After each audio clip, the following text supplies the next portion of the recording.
The NBA has seen every type of prospect imaginable. Generational scores, dominant big men, athletic freaks, and players who change the way the game is played. But Victor Wembanyama represents something entirely different because he isn't just elite at one thing. He challenges the basic assumptions of what a basketball player is allowed to be. At over 7 feet tall, with the wingspan of a center and the skill set of a guard, Wembanyama doesn't simply fit into the modern NBA, he bends it. From the moment he stepped onto an NBA floor, it became clear that traditional defensive rules, lineup structures, and matchup logic no longer applied in the same way. The coaches and defenders openly admit there is no blueprint for stopping him. So how did a player who looks like a video game creation arrive in the league already impacting both ends of the floor? And does Wemby represent a problem the NBA hasn't had to solve before? Before the NBA, a player that shouldn't exist. Long before Victor Wembanyama became the most anticipated prospect in NBA history, he was already drawing attention for reasons that had nothing to do with hype. Growing up in France, Wembanyama developed in a system that emphasized fundamentals, spacing, and skill development rather than forcing him into a traditional center role. Instead of being limited to the paint, he was encouraged to handle the ball, shoot from range, and read the game like a perimeter player, even as his body continued to grow at an unprecedented rate. This allowed him to develop coordination, touch, and decision-making skills that are almost never seen in players of his size. By the time he began playing professionally in Europe, it was obvious that this wasn't simply a tall player with potential, but someone whose combination of length, mobility, and skill had no historical comparison. The impossible build. Wemby's physical profile alone creates immediate problems for the NBA. At his height and wingspan, he is able to contest shots without leaving his feet, block attempts that appear open, and disrupt passing lanes that most defenders cannot even reach. What makes this even more dangerous is that he moves with the fluidity of a much smaller player, allowing him to recover defensively in ways that shouldn't be possible.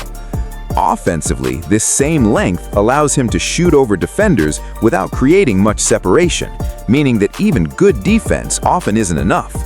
Guards cannot contest his shot effectively, big men struggle to keep up with him on the perimeter, and switching defenses only create mismatches somewhere else on the floor.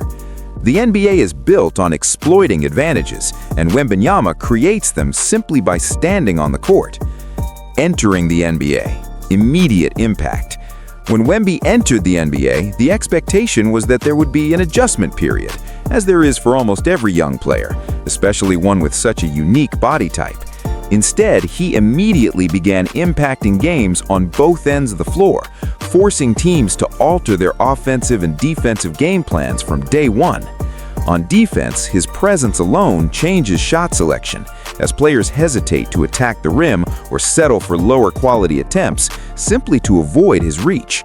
On offense, his versatility allows him to score as a roll man, a spot-up shooter, a face-up threat, and even as a secondary ball handler, creating constant stress for opposing defenses.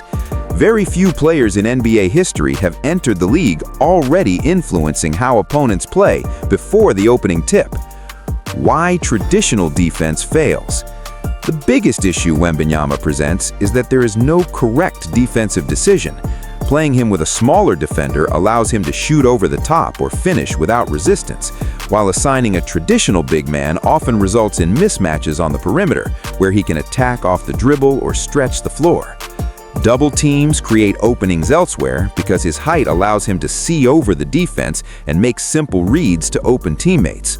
Zone defenses collapse under his shooting range and length, while man-to-man schemes struggle to account for his ability to operate from anywhere on the court.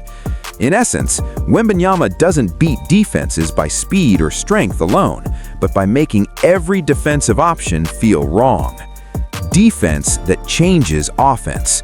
What truly separates Victor Wembanyama from other elite prospects is the way his defense reshapes opposing offenses. His shot-blocking ability extends far beyond the paint, discouraging floaters, pull-ups, and even passes into certain areas of the floor. Teams are forced to rethink spacing, avoid specific actions, and alter their offensive rhythm simply to minimize his impact. This level of defensive gravity is extremely rare, especially for a player so early in his career, and it creates a ripple effect that impacts every possession, even when he doesn't record a block or steal. Defense in the modern NBA is often about limiting damage, and Wembanyama changes what damage even looks like. The bigger picture. Victor Wembanyama isn't just another star entering the league. He represents a shift in how teams evaluate talent and build rosters. His success challenges long-held beliefs about positional roles, player development, and the physical limits of basketball players. As more young prospects model their games after him, and as teams search for players who can replicate even a fraction of his versatility, the league will inevitably evolve. Just as previous generations adjusted to dominant centers, perimeter superstars, and positionless basketball, the NBA will now have to adapt to a player who combines all of those elements into one body. This is not a temporary adjustment, it is a structural change. This season has been the one where Victor Wembanyama's game stopped feeling like future promise and started feeling like present reality. Because the numbers don't lie, he is genuinely dominating the NBA in ways few at his age ever have. Through the 2025-26 regular season, Wembanyama has been averaging around 24 points, 11 rebounds, and nearly 3 blocks per game, all while shooting efficiently over 50% from the field, an elite mark for a player his size and usage level. And he also led the Spurs to the NBA Cup final, where they lost to the Knicks, but this only shows the massive potential of Wemby. And what is more impressive is the fact that they beat the champs 2 times this year. Out of 4 losses that the Thunder have this year, 2 have come from the Spurs. And this might be the real beginning of a problem for the NBA. Why the NBA has a problem? Wemby's presence forces a simple but uncomfortable reality for the NBA. There is no precedent for what he brings to the game. He cannot be guarded using traditional matchups, he can't be schemed out of games, and he can't be easily compared to anyone who came before him. As he continues to grow into his role and refine his game, the challenge for the league will only become more complex. The question is no longer whether Wembanyama will be great, but how the NBA will adapt to a player who redefines the limits of basketball itself. Because when a player breaks the rules of what is possible, the league doesn't just adjust, it changes.